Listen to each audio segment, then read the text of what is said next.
क्या आपने कभी सोचा है कि सिर्फ 24 घंटे में आपकी पूरी जिंदगी बदल सकती है? नहीं, मैं कोई सपना नहीं दिखा रहा और न ही कोई जादू की बात कर रहा हूँ। मैं उस सच की बात कर रहा हूँ जिसे अगर आपने एक बार समझ लिया तो आपकी सोच, आपका नजरिया, आपके फैसले सब कुछ बदल जाएगा। लेकिन इस सच को सुनने की हिम्मत हर किसी में नहीं होती, क्योंकि ये सच जितना सरल लगता है उतना ही गहरा और चुभने वाला है। और इसे समझने के लिए आपको इस कहानी के अंत तक रुकना होगा, क्योंकि अगर आप बीच में छोड़ देंगे तो आप वही इंसान रहेंगे जो अभी हैं, और अगर अंत तक सुना तो शायद आप खुद को पहचान भी न पाए। कहते हैं हजारों साल पहले एक आदमी था जिसने अपने महल, अपना परिवार, अपना राजपाट छोड़ दिया, सिर्फ एक सवाल का जवाब खोजने के लिए, क्यों हम दुखी हैं और कैसे दुख खत्म हो सकता है। वो आदमी बुद्ध कहलाया, और उसकी एक कहानी ऐसी है जो आज भी उतनी ही ताकतवर है जितनी तब थी। लेकिन इस कहानी का सबसे खास हिस्सा ये है कि ये आपके साथ अगले 24 घंटे में क्या करेगी, वो आप अभी सोच भी नहीं सकते। हो सकता है आप इसे सुनकर हंसें, हो सकता है आप रो पड़ें, हो सकता है आप चुपचाप सोच में डूब जाएं, लेकिन एक चीज पक्की है, आप बदल जाएंगे। इस वीडियो में मैं आपको वही कहानी सुनाने वाला हूँ, लेकिन ध्यान रहे, ये कहानी आपको मजबूर करेगी कि आप अपने डर, अपने गुस्से, अपनी आदतों सबका सामना करें। और अगर आपने हिम्मत दिखाई तो आप देखेंगे कि जिंदगी की सबसे बड़ी लड़ाई बाहर की नहीं, अंदर की होती है। और जो इस अंदर की लड़ाई जीत लेता है उसे बाहर कोई नहीं हरा सकता। तो तैयार हो जाइए, अपनी आंखें, अपने कान और अपना दिल खोल लीजिए, क्योंकि अगले कुछ मिनट सिर्फ आपके नहीं हैं, ये आपके भविष्य के हैं। और अगर आपको इस सफर में थोड़ी भी रोशनी मिले तो याद रखिए, ये रोशनी अकेले रखने के लिए नहीं है, इसे बांटना है, जैसे मैं अभी आपके साथ बांट रहा हूँ। और अगर आपको लगता है कि ये कहानी किसी और की जिंदगी भी बदल सकती है तो इसे लाइक करें, शेयर करें, नीचे कमेंट में अपनी सोच लिखें, और life of Buddha wisdom channel को सब्सक्राइब करें, क्योंकि यहाँ सिर्फ कहानियां नहीं, यहाँ जिंदगी बदलने वाली सच्चाइयां मिलती हैं। अब गहरी सांस लीजिए और इस सफर की शुरुआत करते हैं। सुनो, ये कहानी तुम्हारे भीतर कुछ तोड़ने और कुछ बनाने वाली है। शायद तुम इसे सुनकर हंसो, शायद रो, और हो सकता है तुम्हें लगे कि ये तो बस एक साधारण सी घटना है। लेकिन अगर तुम इसे दिल से सुनो तो ये अगले 24 घंटे में तुम्हारी सोच, तुम्हारा नजरिया, यहाँ तक कि तुम्हारी सांस लेने का तरीका भी बदल सकती है। बहुत साल पहले मगध के एक छोटे से गांव में, जहाँ खेतों की मिट्टी में अभी भी रात की ठंडी नमी थी और हवा में चिड़ियों की पहली आवाज तैर रही थी, वहां एक नौजवान अपने मन के तूफान में उलझा हुआ पगडंडी पर चल रहा था। उसका नाम देव था। देव के पास सब कुछ था जो एक सामान्य इंसान चाहता है, खेत, धन, घर, लोग जो उसका आदर करते थे। लेकिन फिर भी उसके भीतर एक खालीपन था, जैसे कोई अंधेरा कोना जहां से एक अनकहा दुख हर वक्त रिश्ता रहता था। उसने बहुत कुछ आजमाया, त्योहारों में नाचा, शराब पी, दोस्तों के साथ हंसा, यहाँ तक कि दूर के शहर में जाकर व्यापार किया। लेकिन हर बार कुछ दिनों के बाद वही खालीपन लौट आता। एक सुबह वह नदी के किनारे खड़ा सोच रहा था कि आखिर उसकी जिंदगी में ऐसा क्या है जो उसे चैन नहीं लेने देता।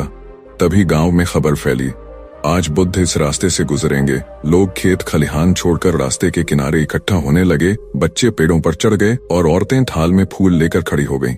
देव ने पहले सोचा कि इसमें उसका क्या, लेकिन फिर एक अजीब सा खिंचाव महसूस हुआ, जैसे कोई भीतर से कह रहा हो, जा देख। वह भीड़ के पास पहुंचा। दूर से कुछ भिक्षु नंगे पांव, साधारण वस्त्र पहने धीमे धीमे चल रहे थे, और उनके बीच में एक व्यक्ति था जिसके चेहरे पर इतनी गहरी शांति थी कि लगता था आसपास का सारा शोर उसी में घुल गया है। वह बुद्ध थे। देव ने बस एक नजर डाली और उसे लगा कि यह नजर उसके भीतर तक उतर गई, जैसे उसके सारे राज खोल कर देख लिए हों। बुद्ध चलते चलते जब देव के सामने से गुजरे तो एक पल के लिए उनकी आंखें मिली। समय थम गया, देव का दिल तेज धड़कने लगा। बिना कुछ कहे बुद्ध ने हल्का सा सिर हिलाया और आगे बढ़ गए। देव के पांव खुद ब खुद उनके पीछे चल पड़े। कोई उसे रोक नहीं रहा था। भिक्षु भी जैसे जानते थे कि ये लड़का अब लौटेगा नहीं। रास्ता गांव से निकलकर खेतों के बीच, फिर जंगल की ओर मुड़ गया। पत्तों के बीच से सूरज की रोशनी जमीन पर सुनहरी परत बिछा रही थी। हवा में मिट्टी और फूलों की मिली जुली खुशबू थी। देव के मन में सवाल थे, ये कहाँ ले जा रहे हैं, ये मुझे कुछ कह क्यों नहीं रहे। लेकिन उसने खुद को रोका। उसने महसूस किया कि बुद्ध के आसपास एक अजीब सी ऊर्जा है, जैसे सब कुछ शांत हो गया हो। जंगल गहरा होता गया, पक्षियों की आवाज धीमी पड़ने लगी और सिर्फ पैरों के नीचे सूखे पत्तों की चरमराहट रह गई। थोड़ी दूर चलने के बाद बुद्ध एक खुले स्थान पर रुके। वहां पास ही एक नदी बह रही थी। पानी इतना साफ था कि तल में पत्थर चमक रहे थे। बुद्ध ने देव की ओर देखा और बस इतना कहा, पार करो। देव ने देखा कि धारा तेज है। पहले कदम रखते ही ठंडा पानी टखनों तक चढ़ाया। उसने संतुलन बनाने की कोशिश की, लेकिन हर लहर उसके पैरों को खिसकाने की कोशिश कर रही थी। उसने मजबूती से खड़े रहने की कोशिश की, लेकिन जितना वह रोकता उतना ही उसका संतुलन बिगड़ता। तभी उसने देखा कि बुद्ध बिना संघर्ष के बस सहजता से बहाव में चलते हुए पार हो गए।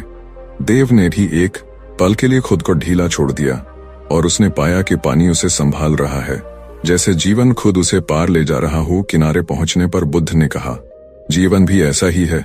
जितना तुम उसे रोकते हो उतना वह तुम्हें गिराता है, जितना तुम उसे अपनाते हो उतना वह तुम्हें संभाल लेता है। देव चुप रहा, लेकिन यह बात उसके भीतर कहीं उतर गई। आगे का रास्ता और कठिन था, कांटेदार झाड़ियां, फिसलन भरी चट्टानें, लेकिन अब देव को महसूस हो रहा था कि हर कदम उसे कहीं और ले जा रहा है। सिर्फ जगह नहीं बल्कि भीतर भी। शाम होने लगी। वे एक पहाड़ी की चोटी पर पहुंचे। नीचे गांव के घर, खेत, लोग सब छोटे छोटे दिख रहे थे। बुद्ध ने कहा, देखो, वहां हर कोई अपनी अपनी कहानी में फंसा है। कोई सोचता है कि धन ही सुख है, कोई सोचता है कि धन ही सुख है, कोई सोचता है कि ताकत ही सुरक्षा है, लेकिन सब एक चीज भूल जाते हैं, मृत्यु। देव ने चौंक कर देखा। बुद्ध आगे बोले, मृत्यु तुम्हें याद दिलाती है कि तुम्हारे पास जो है वह स्थायी नहीं है, और जो स्थायी है उसे तुमने कभी खोजा ही नहीं। रात होने लगी, तारे आसमान में खिल गए। बुद्ध ने आग जलाई और कहा, आज रात सोना मत, बस देखना, सुनना और जो भीतर उठे उसे देखना। देव ने पूछा, अगर मैं थक गया तो? बुद्ध मुस्कुराए, थकान भी देखना। और फिर रात का असली सफर शुरू हुआ। रात गहरी हो चुकी थी। जंगल में सिर्फ झींगुरों की आवाज और कहीं कहीं दूर से आती उल्लू की हूट सुनाई दे रही थी। आग की धीमी लौ देव के चेहरे पर चमक रही थी और उसकी आंखों में बेचैनी की लकीरें नाच रही थीं। उसने सोचा कि बुद्ध अब कोई गहरी शिक्षा देंगे, कोई मंत्र, कोई ध्यान विधि, लेकिन बुद्ध बस शांत बैठे थे। उनकी आंखें बंद थीं, सांसें इतनी स्थिर कि लगता था वे सांस भी नहीं ले रहे। देव ने इधर उधर देखा। अंधेरा इतना गहरा था कि लगता था हवा भी काली हो गई है। वह सोचने लगा कि यहाँ मैं अकेला होता तो डर से कांप जाता, लेकिन बुद्ध की मौजूदगी में एक अजीब सा भरोसा था, जैसे कुछ भी बुरा नहीं हो सकता। फिर भी मन बेचैन था, सवाल उमड़ रहे थे। ये क्यों चुप हैं? मैं यहाँ क्यों हूँ? 24 घंटे में क्या बदल जाएगा? अचानक बुद्ध ने आंखें खोलीं और बिना उसकी ओर देखे कहा, सुनो। देव ने कान लगाए। उसने सोचा कि कोई आवाज होगी, लेकिन सिवाय हवा की हल्की सरसराहट के कुछ नहीं। बुद्ध ने कहा, यही सुनना है। जब तुम शोर में नहीं, मौन में सुनते हो। देव को समझ नहीं आया कि मौन में सुनना कैसे होता है, लेकिन उसने महसूस किया कि इस अंधेरे में, इस सन्नाटे में उसके भीतर कुछ चल रहा है, जैसे कोई पुरानी परतें उतर रही हों। समय धीरे धीरे रेंगता गया। आग की लकड़ियां चटकती और बुझती रहीं और देव को लगा कि नींद उसे खींच रही है। उसने आंखें बंद करने की कोशिश की। तभी बुद्ध ने कहा, मत सो। देव ने कहा, लेकिन मैं बहुत थक गया हूं। बुद्ध ने धीमे स्वर में कहा, थकान को देखो, उससे भागो मत। देव ने पहली बार अपने भीतर थकान को महसूस किया, जैसे कोई भारी बोझ उसकी मांसपेशियों पर बैठा हो। लेकिन उसी के साथ उसने महसूस किया कि ये थकान स्थायी नहीं, जैसे लहर आकर लौट जाती है। आधी रात बीत चुकी थी। चांद बादलों के पीछे छिप गया और अंधेरा और गहरा हो गया। तभी बुद्ध ने कहा, आंखें बंद करो और देखो। देव ने सोचा, अंधेरे में देखना, लेकिन उसने वैसा ही किया। शुरुआत में बस काला रंग दिखा, लेकिन कुछ देर बाद उसे लगा कि भीतर कई तस्वीरें हैं।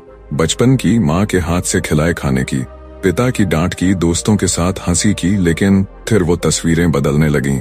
एक एक करके दर्द भरे पल सामने आने लगे। वो दिन जब उसने किसी अपने को खोया था, वो रात जब उसने खुद से नफरत की थी, वो समय जब उसने झूठ बोला था, धोखा दिया था, और उन पलों के साथ जो भावनाएं थीं, वो जैसे ताजा हो उठी। देव का गला भराया, आंखों से आंसू बहने लगे। उसने सोचा बुद्ध शायद कुछ कहेंगे, लेकिन वे बस बैठे थे, जैसे जानते हों कि ये जरूरी है। देव ने महसूस किया कि ये दर्द, ये यादें, ये पछतावे सब उसके भीतर जगह घेरे हुए हैं, और जब तक ये भरे रहेंगे कुछ नया उसमें नहीं आ सकता। तभी उसे दिन में कही बुद्ध की बात याद आई, तुम्हारे भीतर अभी जगह नहीं है। और अचानक उसे लगा कि ये जगह बनाने की शुरुआत है।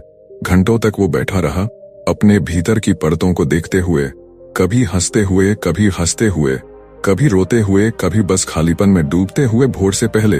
बुद्ध ने कहा, अब आंखें खोलो। सामने आसमान हल्का नीला हो रहा था, पक्षियों की पहली आवाज गूंज रही थी और देव ने महसूस किया कि रात भर कुछ बदला है। वो बता नहीं सकता क्या, लेकिन जैसे भीतर की कोई गांठ ढीली हो गई हो। बुद्ध ने कहा, रात ने तुम्हें पहला उपहार दिया है, अब दिन तुम्हें दूसरा देगा। और वे उठ खड़े हुए। दिन की यात्रा शुरू होने वाली थी, लेकिन देव के मन में यह सवाल था कि क्या यह दूसरा उपहार सच में अगले 24 घंटे में उसकी पूरी जिंदगी बदल देगा। और यही सवाल उसे उनके पीछे पीछे चलने के लिए मजबूर कर रहा था।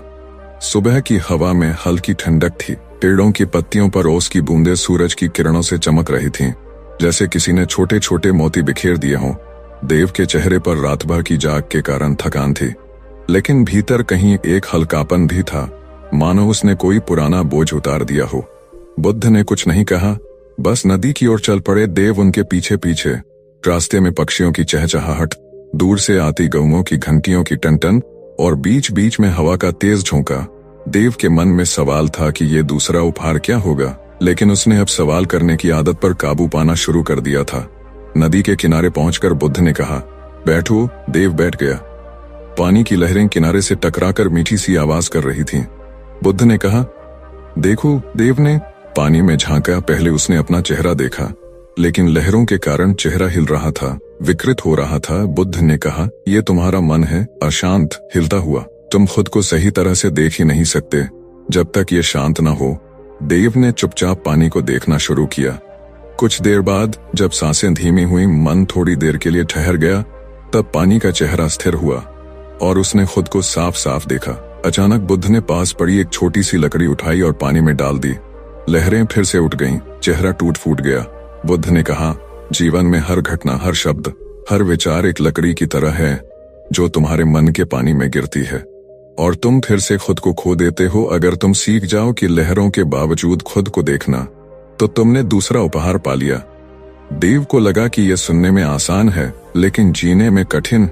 वे वहां से उठे और एक ऊंचे पहाड़ की चढ़ाई शुरू की। सूरज ऊपर आ चुका था, पसीना माथे से बह रहा था। देव के पैर भारी हो रहे थे, लेकिन बुद्ध का चाल स्थिर थी, न तेज न धीमी, बस एक लय में। देव ने महसूस किया कि अगर वह बुद्ध की चाल की नकल करता है तो थकान कम लगती है। आधे रास्ते में एक छोटा सा झरना मिला। बुद्ध ने रुककर पानी पिया और कहा, याद रखो, जो तुम्हें थकाता है वो मंजिल नहीं, तुम्हारा तरीका है। ये बात देव के भीतर उतर गई। ऊपर पहुंचकर चारों ओर का दृश्य अद्भुत था। दूर दूर तक जंगल, नदी, खेत और आकाश इतना विशाल कि लगता था उसमें सब कुछ समा सकता है। बुद्ध ने कहा, यह आकाश तुम्हारे भीतर भी है, लेकिन तुमने उसे दीवारों में बांध दिया है। देव चुप रहा। उसके भीतर कई भाव उठ रहे थे। वे पहाड़ से उतरकर एक गांव में पहुंचे। वहां लोग बुद्ध को देखकर इकट्ठा हो गए। एक महिला अपने बीमार बेटे को लेकर आई और रोते हुए बोली, गुरुजी, इसे ठीक कर दीजिए। बुद्ध ने उसका माथा छुआ, कुछ पल मौन रहे और कहा, दवा दो, आराम दो और प्रेम दो। महिला ने कहा, बस इतना। बुद्ध मुस्कुराए, बस इतना ही, लेकिन प्रेम सच्चा होना चाहिए। देव को यह देखकर अजीब लगा। उसने सोचा बुद्ध के पास चमत्कार करने की शक्ति होगी, लेकिन उन्होंने साधारण उपाय बताया। चलते चलते बुद्ध ने देव से कहा, लोग चमत्कार की तलाश में हैं, लेकिन सच्चा चमत्कार साधारण में छिपा है। दिन ढलने लगा। सूरज लाल होकर क्षितिज में डूब रहा था। आकाश सुनहरा और नारंगी रंग में रंग गया था। बुद्ध ने कहा, आज का दूसरा उपहार तुम्हें यह सिखाना था कि बाहर जो देखो वो भीतर भी है, और जो भीतर है वही बाहर दिखता है। अगर तुम्हारा मन अशांत है तो दुनिया भी वैसी लगेगी। अगर तुम्हारा मन शांत है तो दुनिया भी तुम्हें शांत लगेगी। देव ने महसूस किया कि अब वो थोड़ा बदल चुका है, जैसे किसी ने भीतर का आईना साफ कर दिया हो, लेकिन उसे पता था कि यात्रा अभी बाकी है। रात होने पर वे एक पुराने बरगद के नीचे रुके। बुद्ध ने कहा, कल सुबह तीसरा उपहार तुम्हारे सामने होगा, लेकिन यह सबसे कठिन होगा, और अगर तुमने इसे पा लिया तो तुम्हारा 24 घंटे का सफर पूरा हो जाएगा। देव के भीतर उत्सुकता और डर दोनों बढ़ गए। उसने सोचा कि क्या सच में अगला दिन उसकी जिंदगी को हमेशा के लिए बदल देगा, और इसी सोच के साथ उसकी आंखें नींद में डूब गईं। सुबह की पहली किरण बरगद की पत्तियों से छनकर देव के चेहरे पर पड़ी। उसने आंखें खोलीं तो बुद्ध पहले से जागे बैठे थे। उनकी नजर क्षितिज पर थी, जैसे किसी अदृश्य घटना की प्रतीक्षा हो। देव ने धीरे से उठकर उनके पास बैठा। बुद्ध ने बिना उसकी ओर देखे कहा, आज तुम्हारा तीसरा उपहार है, लेकिन ये उपहार लेने के लिए तुम्हें देना होगा। देव ने पूछा, क्या देना होगा? बुद्ध ने कहा, जो तुम्हारे लिए सबसे मूल्यवान है। देव के मन में तुरंत कई बातें आईं। उसके पास कोई खास चीज नहीं थी, लेकिन उसकी महत्वाकांक्षाएं, सपने और अहंकार जरूर थे।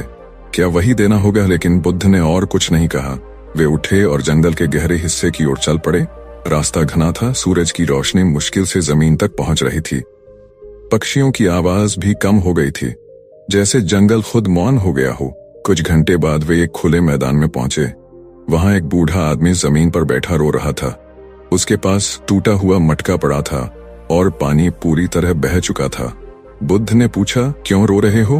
बूढ़ा बोला, ये मेरा आखिरी मटका था। इससे मैं गांव वालों को पानी देता था। अब बिना मटके के मैं किसी को पानी नहीं दे सकता। बुद्ध ने देव की ओर देखा और कहा, इसे अपना मटका दे दो। देव चौंका, मेरे पास तो कोई मटका नहीं है। बुद्ध ने कहा, तुम्हारे पास समय है, शक्ति है और करने की इच्छा है। ये तुम्हारा मटका है।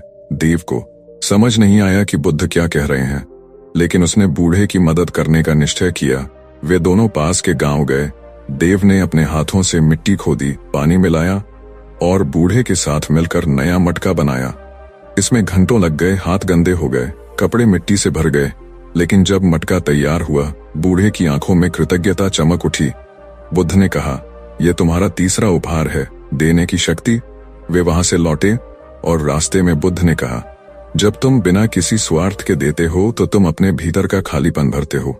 जो तुम सोचते हो कि तुमने खोया, वो वास्तव में तुमने पाया। देव ने महसूस किया कि इस काम से उसे थकान के बजाय संतोष मिला है, जैसे किसी ने उसकी आत्मा को हल्का कर दिया हो। लेकिन बुद्ध ने गंभीर स्वर में कहा, आज की परीक्षा पूरी नहीं हुई है। देव ने हैरानी से पूछा, और क्या बाकी है? बुद्ध ने कहा, अब तुम्हें सबसे कठिन चीज छोड़नी होगी, अपने विचार। देव चुप हो गया। शाम तक वे एक चट्टान पर पहुंचे जहां से दूर घाटी का नजारा दिख रहा था। सूर्यास्त हो रहा था। आकाश फिर से सुनहरा और लाल हो गया। बुद्ध ने कहा, बैठो और कुछ मत सोचो। देव ने कोशिश की, लेकिन मन में विचारों का तूफान था। बीते हुए पल, आने वाले कल, अनगिनत कल्पनाएं, डर, उम्मीदें और सवाल। हर बार जब वो उन्हें रोकने की कोशिश करता, वे और जोर से आते। घंटों बीत गए। बुद्ध बस शांत बैठे रहे। अंत में थककर देव ने विचारों से लड़ना बंद कर दिया, और जैसे ही उसने हार मानी, मन अचानक शांत हो गया। जैसे तूफान के बाद सागर। उस शांति में एक गहरी सुकून भरी अनुभूति थी, जैसे कोई अदृश्य पर्दा हट गया हो। बुद्ध ने कहा, यही तुम्हारा तीसरा उपहार है। मन का मौन रात घिर आई थी। तारे आसमान में चमक रहे थे और देव को लगा कि आज का दिन सच में उसके भीतर कुछ बड़ा बदल गया है। लेकिन उसे ये भी पता था कि चौथा और आखिरी उपहार बाकी है, और वो शायद सबसे शक्तिशाली होगा। नींद में जाते हुए उसने सोचा कि अगर कल का उपहार वैसा ही है जैसा बुद्ध कह रहे हैं, तो सच में ये 24 घंटे उसकी पूरी जिंदगी बदल देंगे। सुबह की हवा पहले से ज्यादा हल्की और ठंडी थी, जैसे रात ने जंगल के हर पत्ते को धोकर साफ कर दिया हो। ओस की बूंदें घास पर चमक रही थीं और दूर कहीं मोर की आवाज आ रही थी। देव ने आंखें खोली तो देखा, बुद्ध पहले से खड़े हैं। उनकी नजर क्षितिज के उस पार थी, जहां सूरज धीरे धीरे अपनी पहली किरण भेज रहा था। देव उठा और उनके पास पहुंचा, लेकिन आज बुद्ध का चेहरा पहले से अलग था, जैसे आज कोई बहुत बड़ा रहस्य खुलने वाला हो। उन्होंने कहा, आज तुम्हारा चौथा और आखिरी उपहार है, लेकिन ये तुम्हारी पूरी जिंदगी का सबसे कठिन सच भी है। देव के भीतर उत्सुकता और हल्का डर दोनों थे। उन्होंने पूछा, क्या करना होगा? बुद्ध ने कहा, कुछ नहीं, सिर्फ देखना, लेकिन जो देखोगे उससे भागना मत। देव को ये बात अजीब लगी, फिर भी वो उनके साथ चल पड़ा। रास्ता पहाड़ी था, जगह जगह छोटे झरने बह रहे थे और पक्षियों की आवाज हवा में गूंज रही थी। लगभग 1 घंटे बाद वे एक ऐसे स्थान पर पहुंचे जहां चट्टानें खुली थीं और नीचे गहरी खाई थी। बुद्ध ने कहा, यहाँ बैठो और नीचे देखो। देव ने नीचे झांका। उसे लगा जैसे खाई की गहराई का कोई अंत नहीं है। आंखें टिकती नहीं थीं। बुद्ध ने कहा, तुम्हारा चौथा उपहार इस खाई की तरह है। अगर तुम इसमें गिर गए तो वापस नहीं आओगे, लेकिन अगर तुम इसे समझ गए तो फिर कभी डर में नहीं जियोगे। देव ने चुपचाप नीचे देखना शुरू किया। पहले तो उसे सिर्फ डर महसूस हुआ, लेकिन फिर उसने ध्यान से देखा। वहां नीचे सिर्फ खालीपन था, न रोशनी न अंधेरा, बस कुछ भी नहीं। तभी बुद्ध की आवाज आई, ये खालीपन तुम्हारी सच्चाई है। न तुम्हारे विचार स्थायी हैं, न तुम्हारे शरीर, न तुम्हारे डर। सब कुछ बदल जाएगा, सब खत्म होगा, सब खत्म होगा, और अंत में जो बचेगा वो यही है, खालीपन। देव के भीतर एक अजीब सी बेचैनी उठी। उसने कहा, अगर सब कुछ खाली है तो जीने का मतलब क्या है? बुद्ध मुस्कुराए। यही तो चौथा उपहार है। खालीपन को समझकर तुम हर चीज की कीमत जान पाओगे, क्योंकि तुम्हें पता होगा कि यह हमेशा के लिए नहीं है। और जब तुम्हें पता होगा कि यह हमेशा के लिए नहीं है, तभी तुम उसे पूरे मन से जी पाओगे। देव के आंखों में आंसू आ गए। उसे लगा जैसे किसी ने उसके दिल का बोझ उठा लिया हो, लेकिन साथ ही उसके भीतर गहरी शांति भी फैल गई। बुद्ध ने कहा, आज तुम्हारा 24 घंटे का सफर पूरा हो गया है। अब तुम वही नहीं हो जो कल थे। वे दोनों वहां से उठकर वापस लौटने लगे। रास्ते में जंगल की हर आवाज, हर पत्ता, हर किरण देव को पहले से ज्यादा जीवंत लग रही थी। गांव पहुंचने से पहले बुद्ध ने कहा, याद रखो, ये 4 उपहार तुम्हारे भीतर हमेशा रहेंगे। पहला वर्तमान का देखना, दूसरा भीतर और बाहर का आईना, तीसरा बिना स्वार्थ के देना, और चौथा खालीपन की सच्चाई। अगर तुम इन्हें याद रखोगे तो तुम्हारी जिंदगी कभी वैसी नहीं रहेगी जैसी पहले थी। देव ने मन ही मन प्रण लिया कि वह इन 4 उपहारों को कभी नहीं भूलेगा। सूरज अब पूरी तरह ऊपर आ चुका था और उसकी रोशनी में देव का चेहरा भी किसी नए जन्म की तरह चमक रहा था। गांव के लोग उन्हें देखकर दौड़े, लेकिन देव के कानों में बस बुद्ध की आखिरी बात गूंज रही थी, जीवन को पकड़ने की कोशिश मत करो, उसे बस जियो। गांव की पगडंडी पर कदम रखते ही देव ने महसूस किया कि ये वही रास्ता है जिस पर वह कल भी चला था। लेकिन कल और आज के बीच का फर्क इतना गहरा था कि जैसे 2 अलग जिंदगियां हों। गांव के लोग वही थे, वही घर, वही खेत, वही आवाजें, लेकिन उसके भीतर कुछ बदल चुका था। बुद्ध उसके साथ थे, लेकिन गांव के लोग पहले बुद्ध को देखकर देव के पास दौड़े। कहाँ थे तुम? हम तुम्हें ढूंढ रहे थे। किसी ने कहा, तुम्हारा खेत अधूरा पड़ा है। किसी ने कहा, तुम कल से गायब थे। सब परेशान थे। देव ने बस उन्हें देखा। उनके चेहरे में चिंता थी, लेकिन अब उसे उसमें एक गहरी परत दिखाई दे रही थी। हर चिंता के पीछे एक चाह, हर चाह के पीछे एक डर, और हर डर के पीछे वही खालीपन जिसे उसने खाई के किनारे महसूस किया था। उसने मुस्कुरा कर कहा, मैं ठीक हूँ, और उसकी मुस्कान में एक ऐसा भरोसा था कि लोग चुप हो गए। बुद्ध ने चुपचाप गांव में प्रवेश किया। देव ने उनके लिए अपने घर का दरवाजा खोला और पहली बार उसे लगा कि उसका घर सच में घर है। बुद्ध ने बैठकर पानी पिया और देव से कहा, अब तुम्हारा 24 घंटे का सफर पूरा हो गया है, लेकिन असली यात्रा अब शुरू होगी। देव ने पूछा, क्यों? बुद्ध ने कहा, क्योंकि तुम्हारे भीतर जो बदला है उसे अब तुम्हें अपने आसपास की दुनिया में जीना होगा, और यही सबसे कठिन है। देव को ये बात भीतर तक लगी। अगले ही दिन से उसने बदलाव करना शुरू किया। सुबह जब सूरज उगता तो वह खेत में जाता, लेकिन पहले की तरह बस फसल काटने की सोच नहीं करता। अब वह देखता कि हर पौधा, हर मिट्टी का कण एक कहानी है, जैसे वे भी जीवित हैं। वह गांव के बच्चों को इकट्ठा करता, उन्हें पानी के किनारे बैठाकर बताता कि कैसे वर्तमान में जीना है, कैसे अपने विचारों को देखना है, कैसे बिना स्वार्थ के देना है, और कैसे खालीपन को समझना है। शुरू में लोग उसे अजीब समझते, कुछ हंसते, कुछ कहते, ये बुद्ध के पास जाकर पागल हो गया है। लेकिन धीरे धीरे कुछ लोग उसके पास आने लगे, खासकर वे जो परेशान थे, जिनके जीवन में बोझ था। एक दिन एक औरत आई। उसका बच्चा बीमार था और वो रो रही थी। देव ने उसे बैठाया और कहा, दर्द को मत भागाओ, उसे देखो। जब तुम उसे देखोगी तब तुम समझोगी कि ये हमेशा के लिए नहीं है, और फिर तुम मजबूती से जी पाओगी। औरत ने उसकी बात मानी और अगले ही दिन वो उसके पास आई। उसकी आंखों में आंसू थे, लेकिन चेहरे पर सुकून था।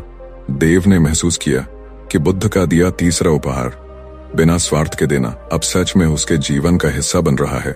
समय बीतने के साथ गांव में एक हल्का बदलाव आने लगा।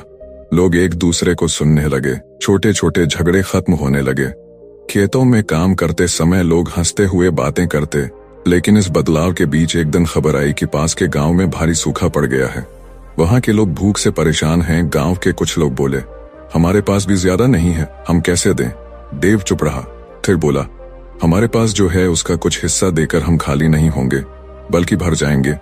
और उसने सबसे पहले अपना अनाज का हिस्सा दिया। धीरे धीरे गांव के बाकी लोग भी जुड़ गए और वो मदद लेकर पास के गांव गए। वहां के लोगों ने कृतज्ञता से उनका स्वागत किया। लौटते समय बुद्ध ने देव से कहा, याद रखो, देना कभी तुम्हें गरीब नहीं बनाता।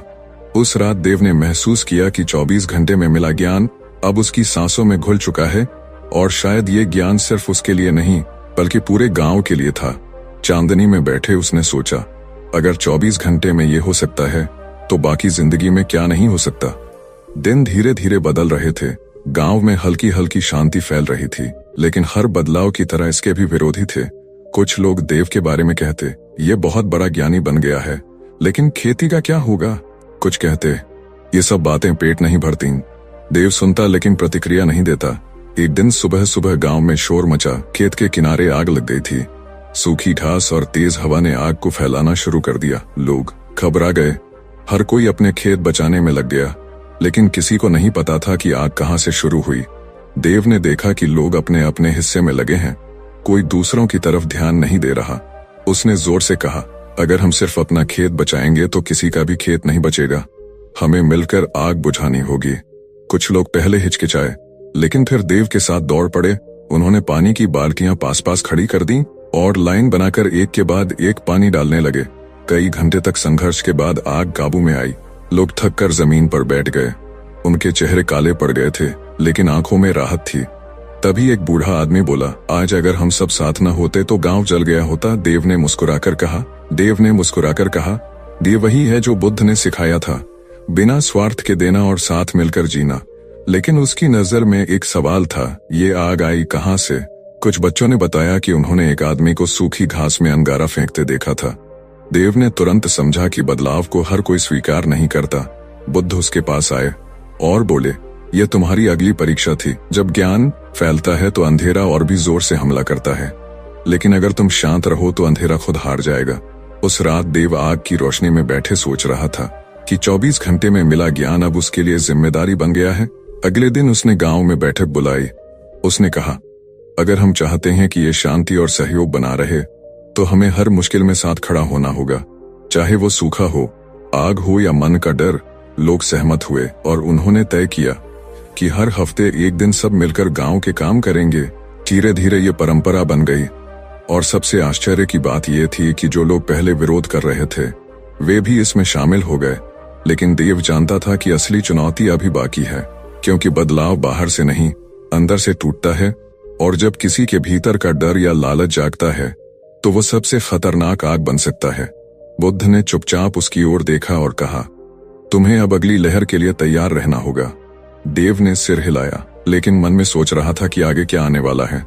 तभी क्षितिज पर काले बादल घिरने लगे और हवा में एक अजीब सी ठंडक फैल गई, जैसे कोई बड़ी परीक्षा दरवाजे पर खड़ी हो।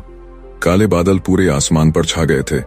हवा में मिट्टी की गंध के साथ एक अजीब सा तनाव था, जैसे किसी अनदेखे खतरे की आहट। गांव के लोग बारिश की उम्मीद में आसमान देख रहे थे, लेकिन बारिश की एक बूंद भी नहीं गिरी। इसके बजाय तेज हवा चलने लगी। रात होते होते गांव के बीचों बीच पुराने बरगद के पेड़ के पास भीड़ जुटने लगी। कारण था दो भाइयों का झगड़ा, जो इतने जोर से चिल्ला रहे थे कि पूरे गांव में आवाज गूंज रही थी। देव वहां पहुंचा। उसने देखा कि दोनों भाई एक दूसरे को दोष दे रहे थे। एक कह रहा था, इसने मेरा हिस्सा छीन लिया। दूसरा कह रहा था, ये झूठ बोल रहा है, ये हमेशा मुझे कम देने की कोशिश करता है। भीड़ भी पक्ष लेने लगी। कोई एक का समर्थन कर रहा था, कोई दूसरे का। माहौल इतना गर्म हो गया कि किसी ने पत्थर उठा लिया। देव ने आगे बढ़कर उसका हाथ रोक लिया। उसकी आवाज में कोई चिल्लाहट नहीं थी, लेकिन गहरी दृढ़ता थी। पत्थर फेंकने से तुम्हें सुकून नहीं मिलेगा, सिर्फ और आग फैलेगी। भीड़ चुप हुई। देव ने दोनों भाइयों से कहा, तुम दोनों अपने अपने डर से लड़ रहे हो। एक को डर है कि उसका हक छिन जाएगा, दूसरे को डर है कि उसे कभी पूरा नहीं मिलेगा। ये डर तुम्हारे भीतर की आग है, और ये आग बाहर फैलकर पूरे गांव को जला सकती है। दोनों भाई पहले तो चुप रहे, फिर एक ने कहा, अगर मैं छोड़ दूं तो ये मेरा फायदा उठाएगा। देव मुस्कुराया, बिना स्वार्थ के देना तभी कठिन लगता है जब तुम्हें लगता है कि तुम्हारे पास कम है, लेकिन अगर तुम देखो कि तुम्हारे पास हमेशा कुछ न कुछ है तो देने में डर नहीं लगेगा। उसकी बात सुनकर भीड़ में एक बूढ़ी औरत बोली, मैंने देखा है, जब मैंने अपने पास का खाना भूखे को दिया तो अगले ही दिन मुझे उससे दोगुना मिला, लेकिन जो मैंने अपने डर में छुपाया वो सड़ गया। ये सुनकर लोग फुसफुसाने लगे। धीरे धीरे माहौल बदलने लगा। दोनों भाइयों ने एक दूसरे को देखा और फिर बिना बोले एक दूसरे को गले लगा लिया। भीड़ ने राहत की सांस ली, लेकिन देव जानता था कि ये भीतर की आग का बस एक रूप था। ये कभी लालच बनकर, कभी ईर्ष्या बनकर, कभी अहंकार बनकर वापस आएगी। बुद्ध, जो अब तक चुप थे, आगे बढ़े और बोले, भीतर की आग को बुझाने का सिर्फ एक तरीका है, उसे पहचानना, उसे देखना और उसे पकड़ने की कोशिश छोड़ देना। देव ने महसूस किया कि यह चौथा उपहार, खालीपन की सच्चाई, यही सबसे गहरा असर करता है। अगर अंदर कुछ भी स्थायी नहीं है तो न डर, न गुस्सा, न लालच टिक सकता है, लेकिन इसे हर कोई तुरंत नहीं समझेगा। इसलिए उसने ठान लिया कि वो गांव में बैठकों में अब सिर्फ कहानियां नहीं सुनाएगा, बल्कि हर किसी को अपने भीतर की आग देखने का अभ्यास कराएगा। अगले दिन से उसने छोटे छोटे समूह बनाए। बच्चों से कहा, जब गुस्सा आए तो उसे नाम दो, उसे देखो लेकिन कुछ मत करो। बड़ों से कहा, जब डर आए तो उसे महसूस करो लेकिन उस पर तुरंत काम मत करो। शुरुआत में लोग हंसते, लेकिन फिर उन्होंने महसूस किया कि ये तरीका सच में असर करता है। गांव का माहौल धीरे धीरे और शांत होने लगा, लेकिन इसके बीच एक खबर आई जिसने देव को हिला दिया। पास के गांव में लोग आपस में लड़ते लड़ते हथियार तक उठा चुके थे और वहां के कुछ लोग मदद के लिए देव के गांव की तरफ आ रहे थे। ये वो पल था जब देव को लग रहा था कि अब बाहर की आग और भीतर की आग एक साथ टकराने वाली है, और अगर ये टकराई तो शायद सब कुछ बदल जाएगा। शाम का समय था, आसमान पर सूरज आधा डूब चुका था और क्षितिज पर एक लाल सा धुंधल का फैल रहा था। दूर से धूल का बादल उठता दिखाई दिया। गांव के लोग चौकन्ने हो गए। कुछ बच्चे दौड़ते हुए देव के पास आए और बोले, पास वाले गांव के लोग आ रहे हैं, उनके हाथों में लाठियां और हथियार हैं। ये सुनते ही कई लोग डर गए। कुछ ने कहा, दरवाजे बंद कर दो, अपने घर संभालो। कुछ ने कहा, अगर वो हमला करेंगे तो हम भी जवाब देंगे। माहौल में डर और गुस्सा दोनों फैलने लगे। देव ने गहरी सांस ली और भीड़ के बीच जाकर खड़ा हो गया। उसकी आवाज साफ लेकिन शांत थी, जो आने वाले हैं वो हमारे दुश्मन नहीं हैं, वो डर और गुस्से के शिकार हैं, जैसे कभी हम थे। लेकिन कुछ लोग मानने को तैयार नहीं थे। एक जवान आदमी बोला, अगर हम उन्हें रोकेंगे नहीं तो वो हमें कुचल देंगे। देव ने उसकी आंखों में देखा, अगर तुम अपने भीतर की आग लेकर बाहर की आग से भिड़ोगे तो दोनों आग मिलकर हमें जला देंगी, लेकिन अगर तुम पानी बन गए तो आग खुद बुझ जाएगी। ये कहते हुए देव गांव के बाहर की ओर बढ़ा। उसके साथ सिर्फ कुछ लोग थे, बाकी अभी भी शक और डर में थे। जैसे ही पास वाले गांव के लोग करीब आए, उनके चेहरे पर थकान, गुस्सा और भूख का मिला जुला असर था। उनमें से एक ने चिल्लाकर कहा, हमें खाना दो, नहीं तो हम छीन लेंगे। देव बिना डरे आगे बढ़ा। उसने कहा, हमारा दरवाजा तुम्हारे लिए बंद नहीं है, लेकिन पहले बैठो, पानी पियो, फिर बात करेंगे। सामने वाले हैरान रह गए। उन्हें उम्मीद थी कि सामने से विरोध मिलेगा, लेकिन यहाँ तो उन्हें बैठने का न्योता मिल रहा था। उनमें से एक बुजुर्ग आदमी ने बाकी को इशारा किया और सब धीरे धीरे बैठ गए। देव ने गांव के बच्चों से कहा, पानी और थोड़ा अनाज लाओ। बच्चों ने बिना डरे सबके सामने कटोरियां रखीं। कुछ देर तक सिर्फ खाने पीने की आवाज थी। फिर देव ने कहा, हम जानते हैं कि तुम पर सूखा पड़ा है और तुम परेशान हो, लेकिन अगर हम लड़ेंगे तो दोनों गांव तबाह हो जाएंगे। अगर हम साथ आए तो दोनों गांव बच सकते हैं। सामने वाले कुछ देर चुप रहे। फिर एक औरत बोली, हमारे यहाँ बच्चों को भूखा सुलाना पड़ रहा है, हम डर गए थे कि यहाँ भी कुछ नहीं मिलेगा। देव ने कहा, डर सबसे बड़ी आग है, ये हमें वह करने पर मजबूर कर देती है जो हम सामान्य समय में नहीं करते, लेकिन अगर हम डर को देख लें तो ये हमें नहीं जलाएगी। धीरे धीरे माहौल नरम होने लगा। पास वाले गांव के लोग हथियार नीचे रखने लगे। तभी पीछे से देव के अपने गांव का एक आदमी चिल्लाया, ये मत भूलो, ये लोग तुम्हारे दुश्मन हैं, ये तुम्हें धोखा देंगे। देव ने उस आदमी की तरफ देखा। उसकी आंखों में वही पुराना डर और शक था, वही भीतर की आग। देव ने उसके पास जाकर कहा, अगर तुम्हें डर है तो उसे देखो, लेकिन उसे अपने फैसले का मालिक मत बनाओ। उस आदमी की आंखें भर आईं और उसने चुपचाप सिर झुका लिया। उस दिन दोनों गांवों के लोग एक ही जगह बैठे, खाना साझा किया और तय किया कि वे मिलकर सूखे का सामना करेंगे। अगले कुछ हफ्तों में उन्होंने साथ मिलकर एक नहर खोदी, जिससे दोनों गांवों तक पानी पहुंचने लगा और धीरे धीरे दोनों तरफ की आग ठंडी हो गई। उस रात बुद्ध ने देव से कहा, आज तुमने समझ लिया कि भीतर और बाहर की आग अलग नहीं होती, वे एक दूसरे को खिलाती हैं, और अगर एक बुझा दो तो दूसरी भी खत्म हो जाती है। देव ने आकाश की ओर देखा, जहां अब तारों की चमक थी और हवा में शांति, और उसने महसूस किया कि 24 घंटे में शुरू हुई यात्रा अब कई जिंदगियों को बदल चुकी है। लेकिन भीतर से उसे पता था कि यह अंत नहीं है, बल्कि एक नई शुरुआत है। सुबह की पहली किरण गांव पर पड़ी और हवा में एक अलग सी हल्की सी महक थी, जैसे किसी ने रात भर पूरे गांव को साफ कर दिया हो। लोग धीरे धीरे अपने घरों से बाहर आने लगे और देखा कि देव पहले से ही गांव के बीचों बीच पुराने बरगद के पेड़ के नीचे बैठा है। उसकी आंखें बंद थीं, चेहरा शांत और सांसों में एक गहरी स्थिरता। बच्चे धीरे से पास आए, बड़ों ने भी दूरी बनाकर घेरा बनाया। आज कोई हंगामा नहीं, कोई विवाद नहीं, बस एक सन्नाटा जो शब्दों से ज्यादा बोल रहा था। देव ने आंखें खोली और कहा, कल जब हम दो आंख को मिलते देख रहे थे तब मैंने समझा कि असली बदलाव तब होता है जब हम खुद को बदलते हैं, क्योंकि अगर हम नहीं बदलते तो हालात चाहे जो भी हों हम उन्हें उसी पुराने नजरिए से देखेंगे।